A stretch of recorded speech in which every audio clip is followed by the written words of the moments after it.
All right, Hello, good recording is evening, on. Black Belts, or good afternoon, or good morning, wherever you're joining us from. Thank you for joining our session today. Today we have Julia Baly from New York in the United States of America. She's an educational consultant and stress management coach. She's the CEO and founder of JB Academic Consulting LLC. She's a certified integrative health coach and holistic health. She gained a master's degree in educational administration from Mercy University, educational administration and supervision from Mercy University. She has an MSc with distinction in elementary education and training, and she has a BSc psychology from Iona University. We are honored and we're delighted and excited to have Julia Baly with us this evening. Thank you, ma'am, for joining. Over to you. Thank you so much for that intro. Thank you. I appreciate it. And thank you so much for giving of your time ahead of time before this meeting so that we could meet. So before I get into a portion, and please, I know that we may not all be comfortable speaking out. So I'm going to really ask that you join in the chat because I really want this to be useful for you. Now, I have 25 years in the field of education. I spent 15 of those years teaching, and I've taught from pre-K all the way up to grade 12. And I was a high school principal in one of the poorest areas of New York City for 10 years. And I know a lot of the times we hear the United States, and so let me explain to you what that means. That means the students that I taught, we have economic barriers in terms of what would be considered the poverty level, and it's done by them completing income forms. And so 90% of the students I taught in the areas that I worked in for my entire career, 90% of those students qualified for free lunch. And that means that the parents were below what would be considered the poverty level. So those are the areas that I have spent my entire career working on. And I always share that because sometimes when we hear the United States, we have sometimes, and there, of course, they're the parts that are absolutely fabulous and wonderful, but I never felt like my gifting, like the gift that's been placed inside of me was for that community. Because I'm all about access of education for every student. And not just access, but quality access. So I went into the neighborhoods that was not receiving the quality access of education and dedicated 25 years to working in those areas. And so for the purpose of today, it's going to be 3 different parts. And so one part is definitely going to be touching on how do we involve the parents into the process. But the other part is also going to be how do we involve the students. Now, I'm going to share with you my own personal conversations that I have with my husband. My husband's from Liberia. And we always have these conversations about just the educational system and what it looks like in certain parts of Africa. And this is just my own personal belief. No, it's not written anywhere. I believe that the trauma of what the community goes through is just been in the soil for centuries and centuries and centuries. And so that's why I feel called to, one, work with an organization such as 1 Million Teachers, because I do believe in access, quality access of education. I do believe in teacher training programs to really be able to change around the communities in Africa. I'm also working on a personal passion project with educators in Uganda. And so I believe that the only way to make these shifts and changes is to have quality education for the teachers so that they can provide that quality education for the students. So when I was introduced to 1 million teachers and I said, oh my gosh, you're like supporting new teachers and teachers coming into the field, I lost it. I was so super excited. And I said, whatever I could do to get on board to help support teachers globally, just ask me. And so hence how I ended up with Fatuma, and we had an amazing conversation. And I will come back as many times as is requested of me to be. This is not a one time. So don't think, oh my gosh, she showed up and she came in. No, no, no, no. I am on a mission to support as many teachers globally and support as many school leaders in setting up systems and structures to support teachers, because ultimately this is not about me. This is my lens. This is about the next generation. I would always look at my students and say, I don't really care about the you that's standing in front of me right now. I care about your future self. So everything that I'm doing right now is for your future self. And so any investment that I'm putting into this community, understand I'm doing it for the future of the kids that are sitting in front of you. That's my reason for being here. And I just wanted to share that before we got started. So what I was saying is threefold. There's the student engagement piece, where I had this conversation with Fatuma. We talk about it in America, we say student empowerment. But I had many, many students from West Africa in my school. And so we called it partnership. We're partnering with the students to understand where their challenges are so that we can better support them. And with that language of explaining to parents, we're not giving the student control in the classroom. We're truly partnering with the students to be able to learn, to see how we can support them. My parents were more understanding of that language of partnering with parents, because culturally, students come to school and they do as they're told. I'm in America. That does not hold true.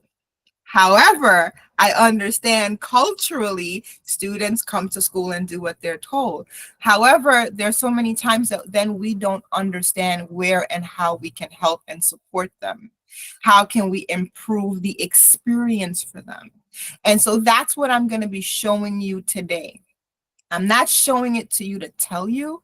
I'm showing it to you because I would love to engage in a conversation about this particular strategy I'm going to share with you. And so let me see if I can present.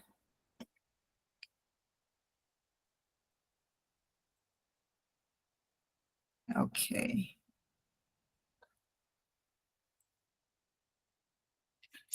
Okay.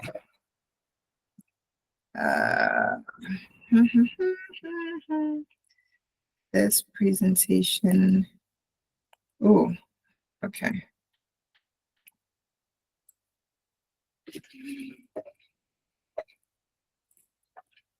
Okay.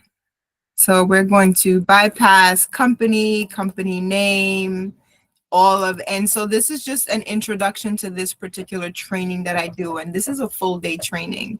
So we're just doing a snippet of this training. And if you would like for me to continue it, I'd be more than happy to come back and do another segment on this particular training. And so this is about, we talk about leaving the world better than when we came in. And we talk about preparing them for their future. Then we must empower them with the tools. And again, in this case, we must partner with our students so that they start to share their challenges so that we can better support. And so this is just a little bit of data about the last school that I was a high school principal at. And so when I came in, this is just quickly, phase 1 was where the school was at. In terms of graduation rate, 50%, school testing scores, 50%. So, and the incident rates were really, really high, 55% incident rates. And so we came up with a 5-year plan to get these numbers to 80%. And our incident rate dropped down to 6%. And so a lot of this, if we can see phase 3, I just want to pull your attention into where it says students right here. And we did a lot around being able to hear what our students had to say in order to make phase 2 work.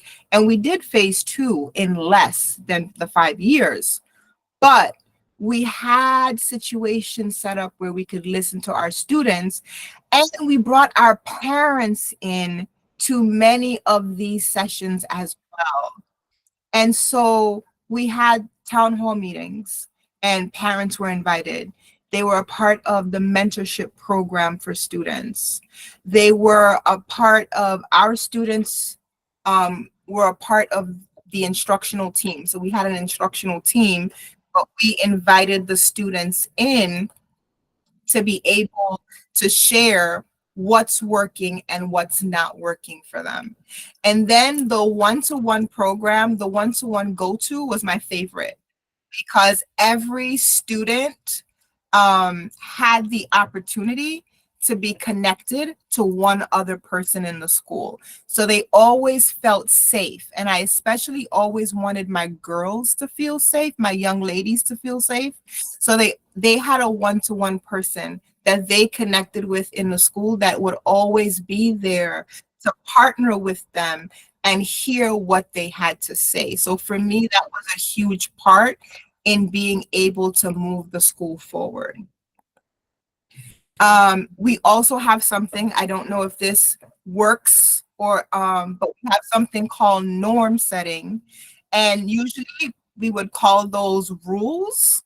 But I chose in my school community not to call them rules. I just simply chose to call them expectations.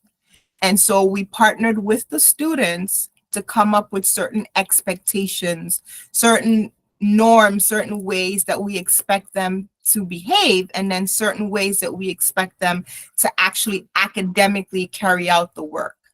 And so I'll get into that. And so I call this a close technique or a close method. And the reason why I call it this is because we tend to, at least in my community, we close the kids off. We don't invite them into the learning process. We don't necessarily, I was not before this, I was not inviting my parents in to the learning process as well. So we were isolating the students and the parents. They weren't a part of this. Now, when we came up with this closed method, we invited both in the students and the parents in the communication. So the first one was communication. And so how we were communicating with our parents, what different avenues did we have to be able to hear suggestions from our parents? That was one. And then the other part was, how are we teaching the students? Because we assume that the students know how to communicate. And in our school community, our students did not know how to communicate. How they communicate with their friends, how they communicate on their video games, how they communicate even in their inner thoughts in their head is not the same way we communicate academically. So we had to teach our students how to communicate. And once we taught this to our students, we also taught it, we taught it to the parents in a parent meeting, that we're expecting this kind of communication from the students. And so what we did was called accountable talk. And so the students had different ways, and I'll just show you an example, in which to communicate with the teacher and which to communicate with each other in their classroom. As opposed to saying things like, oh, your answer is dumb, or your answer is stupid, or not communicating at all. We gave them sentence starters to help them learn how to communicate. Things like, I want to add on to this, or could you clarify this? As opposed to saying, I don't get it and your answer is stupid, can you clarify something?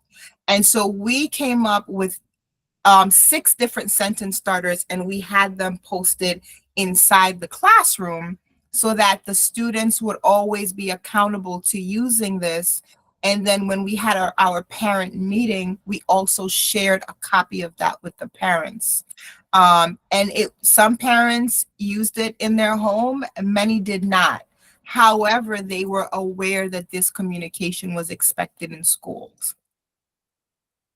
Any questions about the communication piece? Any questions that anyone has on the communication piece? You can drop your questions in the chat as I'm going through this. I do not want to just be the giver of information. I would like for us to share. So any questions? I'm looking in the chat right now. I'm stopping for 10 seconds to look in the chat to see if there's any questions on the how we came up with this whole communication.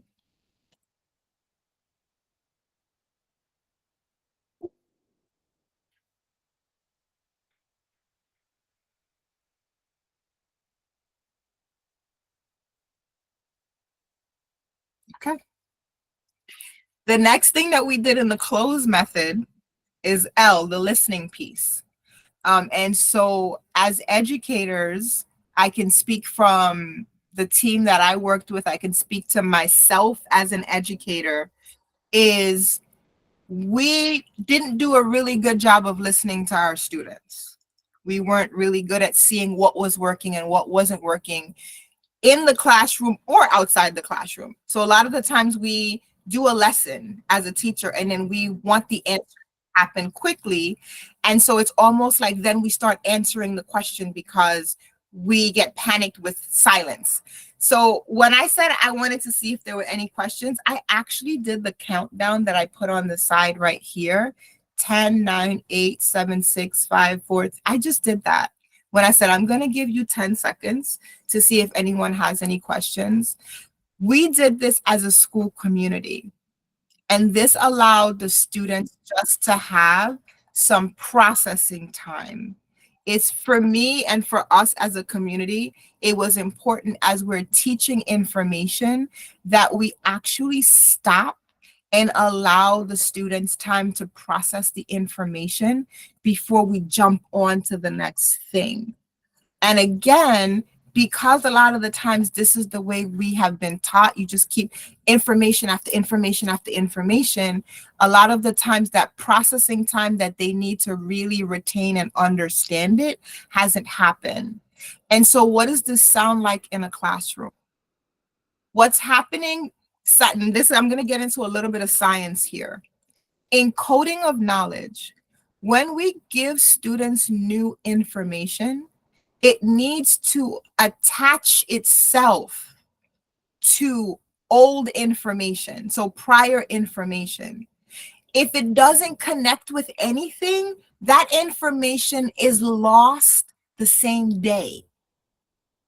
So a lot of the times students don't remember information because if we're teaching them something and it doesn't connect to anything that they've learned before, either in their personal life or academically, the information is gone.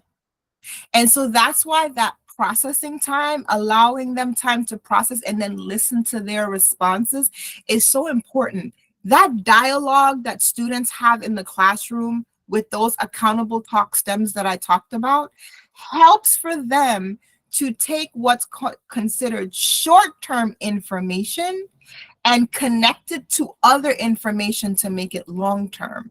So this is a whole process that's happening in the brain that as educators, we don't necessarily think of because we're busy teaching the information.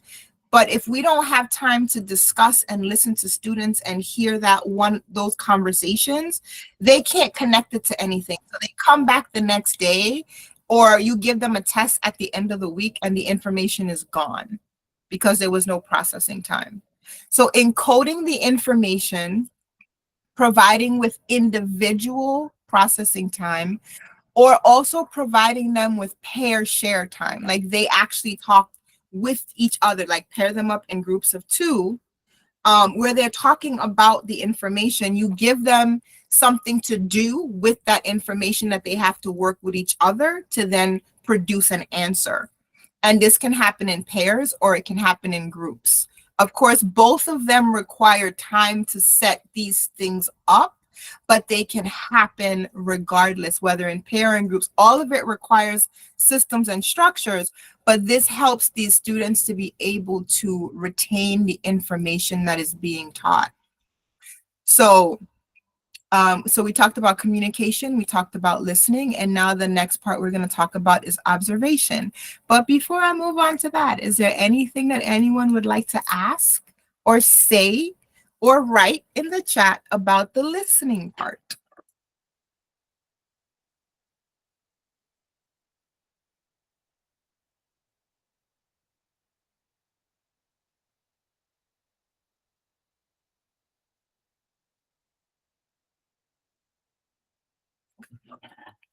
So now we're gonna move on to, was that a question that was coming? A question. We're gonna move on to the observation part.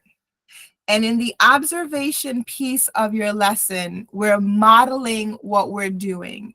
And so all of this work that I'm sharing with you, communicating, listening, observing, this was all information that we also shared with our parents, because we were changing the way we were doing this with our students. And even though I did this in high school, I wanted the parents to be aware of what was taking place so that they could also have a different kind for the ones that were interested. Some are very busy and they don't have the time, but I had a number of parents that actually now had a place where they could now communicate with their students about school, instead of when the students go home and they say, how was your day?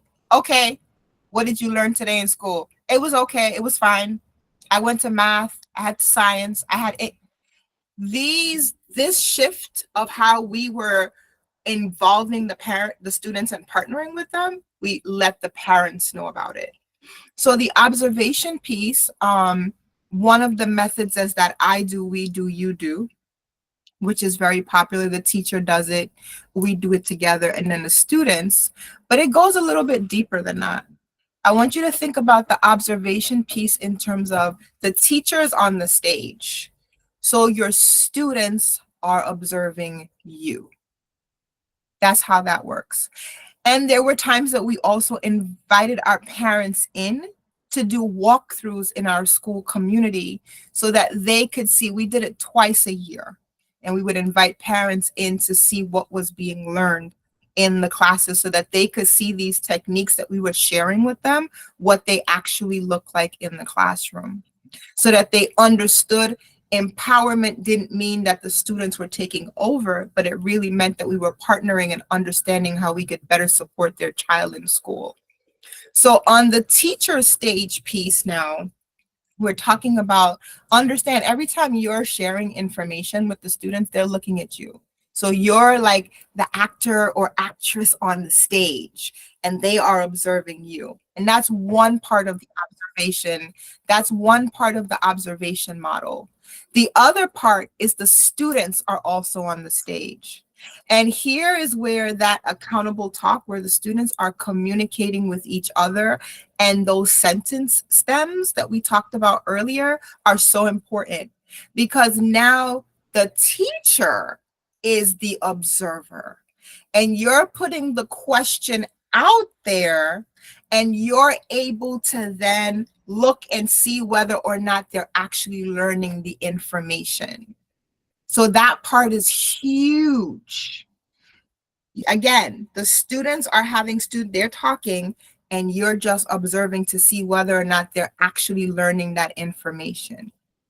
And then we have the individual student processing time and the group processing time. And that's a whole process at the bottom. So I'm going to leave that alone, because that part in itself is basically, this part goes into students being able to share whether or not they get the information. So that's a completely different process. In terms of what we had was, we had the different, instead of asking students, I'll give you a quick one. Instead of asking students, do you get it or you don't get it? That wasn't working for us, because they would all say yes or no, or they would look to see what their friends were saying. What we started to do as an entire, either in your class So a lot of these things could be done in your class. If you don't happen to work in a school system that's ready for this, a lot of this work, I did this as a teacher before I did this as a principal. And so one of the things that we did was we gave the students like different ways to help gauge themselves. So we gave them level 1 means I understand this, level 2 and level 3. So if they were writing a writing piece, maybe level 1 is I understand how to get the claim, but then I don't know what to do after that. Like I don't know how to find the evidence. And then step 2, level 2 would say I can get the claim and the evidence, but I don't know if my evidence is correct. And level 3 would be I don't understand I got everything. I don't need your help. I'm good. And so they would choose the different groups based on where they were at. So I just wanted to share that briefly. That's a much longer discussion, but I wanted to be able to share what that 4th group was, because the students sitting in processing groups really mean something. What can a teacher do for some irresponsible parents if it may happen? What can some teachers do for some irresponsible? So I'm going to share something that's, and I don't know if I'm going to be answering your question, Jean. If I said your name correctly, please, if I say your name incorrectly, please correct me. I did not, as a classroom teacher and as a high school principal, I didn't have all of my parents on board. Never. I never had all of my parents on board. But what I can tell you is, for the parents that were interested and wanted to be a part of it, they appreciated the information. They appreciated being invited into the school to see what was happening in their child's classroom. They appreciated being invited into when we had what we call town hall meetings, where the students were sharing what was working for them and where they needed. So they appreciated the opportunity, but I'm not going to say that everyone was on board with the opportunity of doing it. So it didn't work for everyone. So I never did parent involvement to force parents to be involved in my classroom or my school community. I did parent involvement so that the parents that want to be involved knew that they had a person that was willing to partner with them. And so if it were 5 parents in my classroom of 30, when I did an event that showed up, then I gave that opportunity and I presented to them like it was a room full of 30, even if it was 5.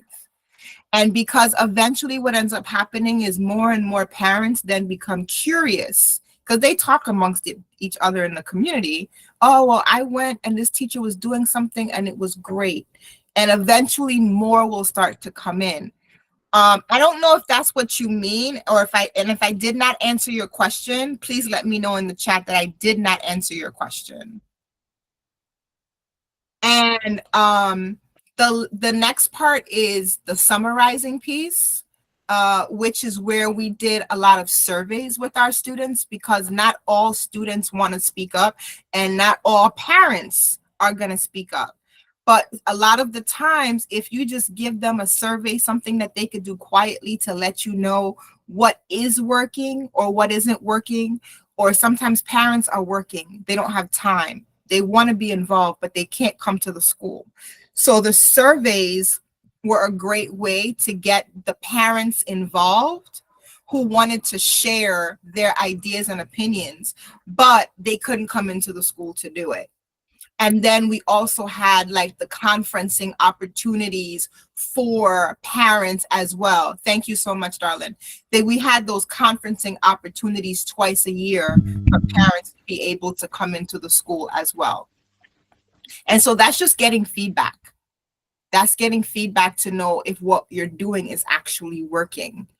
And then this last component has to do with being able to allow students that expression. And so, and that means, like, for example, it doesn't always look, when we give a task to a student, It doesn't have to be the exact same outcome for every single student. There could be different ways that students can show you that they understand the information, and it doesn't always have to be an essay. It doesn't always have to be a test. Like, for example, one time when I taught 7th grade, we were doing nonfiction writing piece, and they all had to do these articles, and we did like a class magazine together. We created an entire class magazine together. So they created this product, and then we invited the parents in, and they got copies of the magazines, and the students that wanted to stand up and share their articles did. And other students wanted to act out their articles, and they acted it. So just being cognizant that when it comes to expression, sometimes you can get more students involved if they have other ways of expressing themselves, that they understand the information aside from only taking an assessment. Yes. Go for it. I see a hand up. Are you able to unmute and speak? Edward, Yeah. Edward, go ahead, ask your question. I think maybe mistakenly raised his hand. You can go ahead. Okay. Okay. Okay.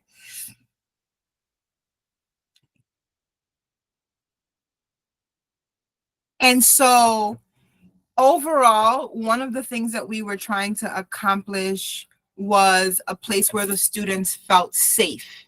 And so in having this particular technique where students they had a way to communicate, they knew that we were listening to them.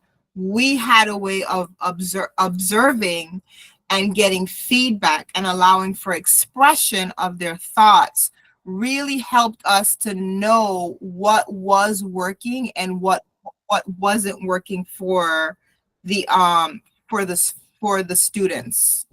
I'm not sure what just happened. I feel like Can you still see my slides? Because I can't. No. No, right? No. Okay, let me stop sharing for a moment. Something just happened. Not sure how that happened, but this person got pinned here. Yeah, trying to. So, yeah, Walter is pinned here. And I'm not sure how to unpin him.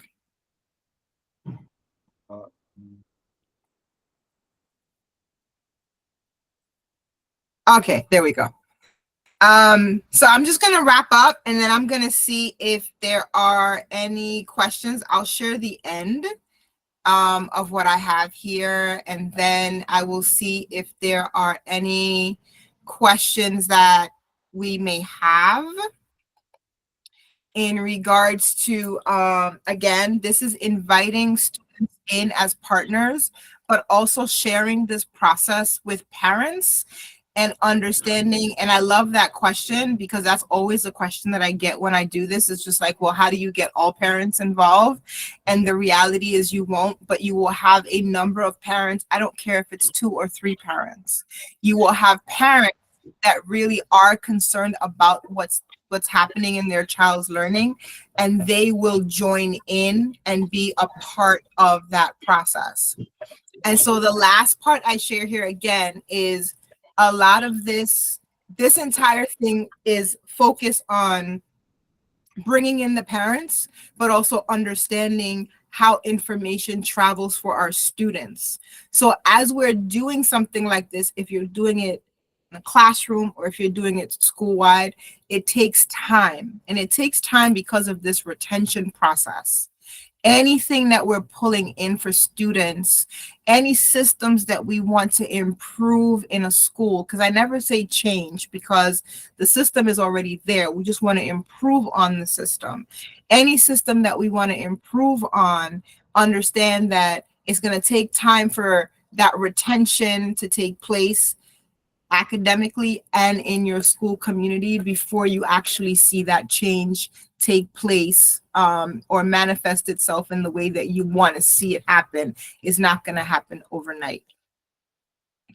And so here's what ended up happening. This slide is specific to students. I don't have the one in here for parents. But we ultimately got, the impact was just greater communication. So we were able to then find out what was working for our students and not, because we made it safe for them to share.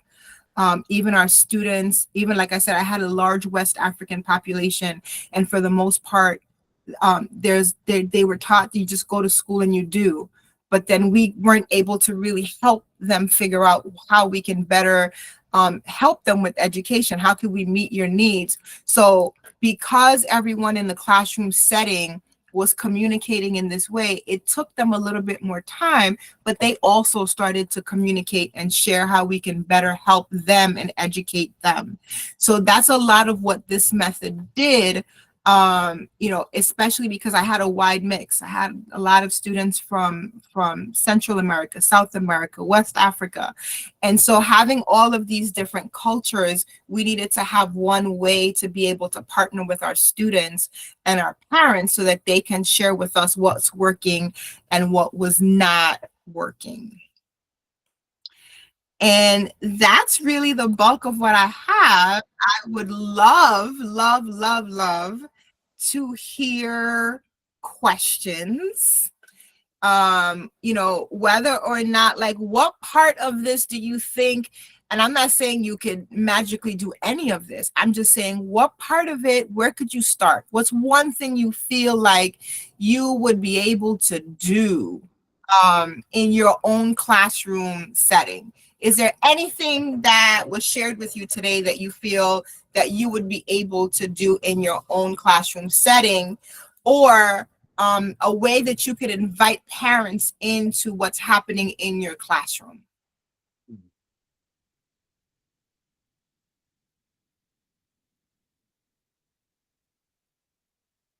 Oh, okay. I like that question.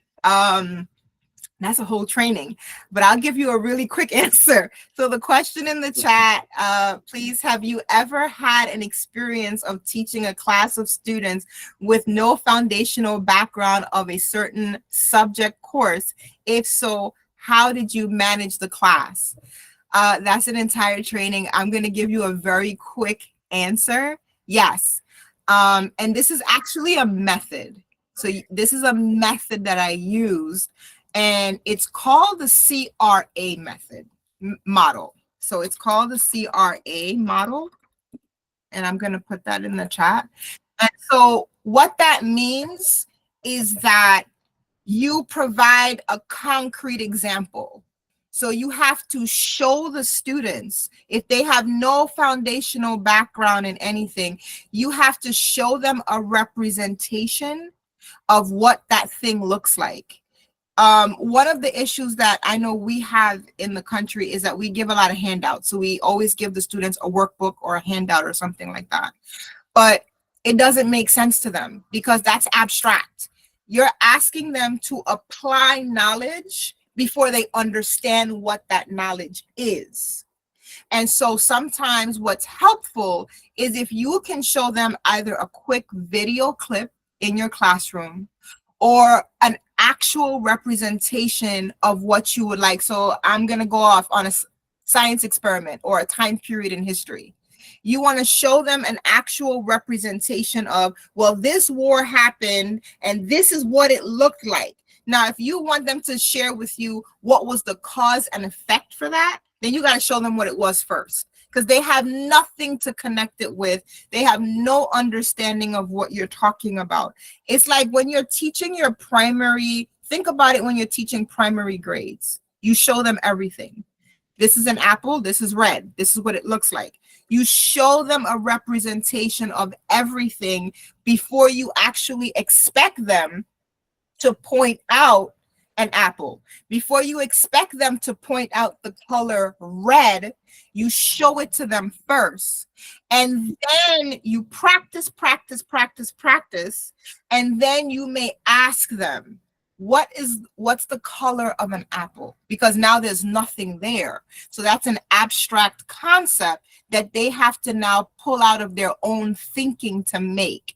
And so we did that with our students, and we had to do this with our students because, as I just mentioned, they were coming in from different countries in the area that I was working in. So we did a lot of showing them what things look like in the concrete form to give them a reference, because a lot of the times, based on the country that they were coming from, that word or that thing means something totally different than what it meant here in our classroom in the US. So the reference point was completely different for many things. So we showed them the concrete, then we do the representation, and then the abstract is an assessment, for example, or them just telling you without it physically being there. So that was one of the things that we did to be able to support students that either came in with no language foundation. So that means they did not speak. They were basically and I was in high school again. So they may have come in with like a kindergarten level, and they didn't speak French. They didn't speak their own language, and they didn't speak English. And so we had to start them from somewhere. And that's what we utilize a lot of to be able to support them with starting to build up a knowledge base that they didn't have. So I'm not sure if that supported your answer. Please let me know. Yep, there you go. Oh, beautiful, beautiful, beautiful. I think it supported the answer because I just saw him replied in the chat box. Yes. Brilliant. Yes, thank you. I think we have somebody's hand raised. Yes. Go for it. Okoye, you want to ask a question?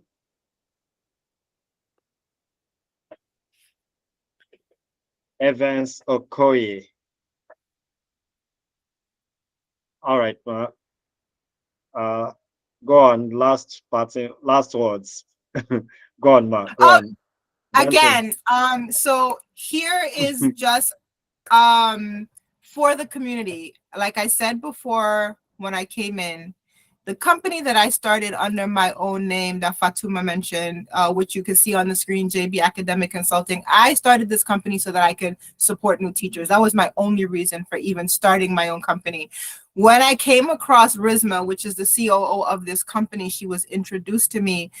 She was like, "Oh, I already have that. Like, teachers need support. I have that. That's done. Like, I already have that in place.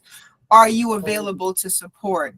And so what I'm saying is, if there are topics that you would like me to come back and share, please feel free. I am more than willing. I am available to come on Thursdays, whether it's once a month or twice a month, whatever the case may be.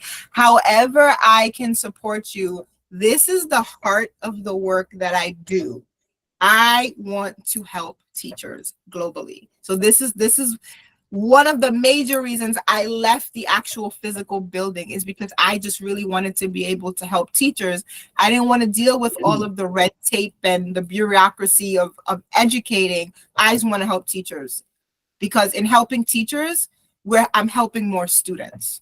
So that is my only reason and my main purpose for being here. So if there are topics that you want covered, if I know them, I will be more than happy. If I don't, and if I'm not an expert, I will also be very honest in telling you I didn't do it. I don't make up things that I haven't done as a teacher or that I have not implemented as a principal, as a school leader.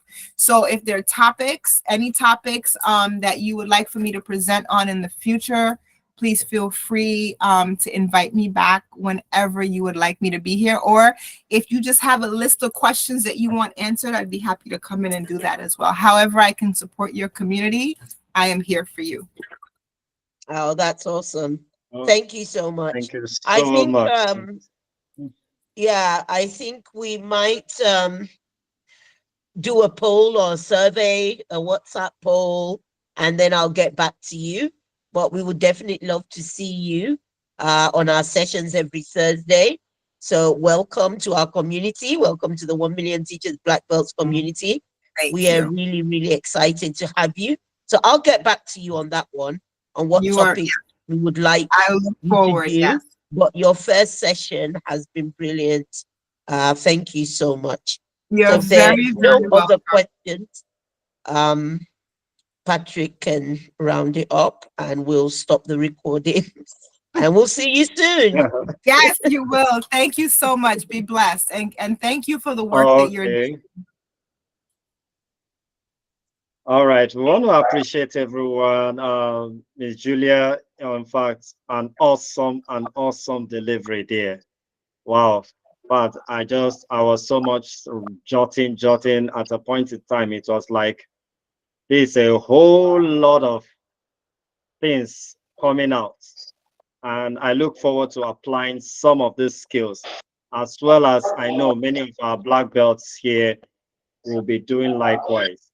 We appreciate you. And like Ms. Fatima said, welcome to the 1 Million Teachers family. We are glad to have you, and we look forward to tapping from the wealth of knowledge that you have so much gathered over the years. So on that note, to everyone black belt present for this meeting, we thank you for being here, and we appreciate you all. Let's have a wonderful evening, and good night, and take care. Good night. Good night. Thank you. Thank you very much. Thank you. Thank you. Thank you very much. Good night. Good night. Good night. Good night. Good night. Good night. Good night.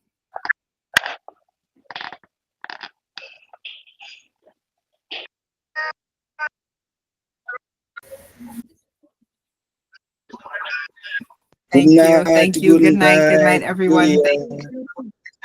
Good night. Thank you.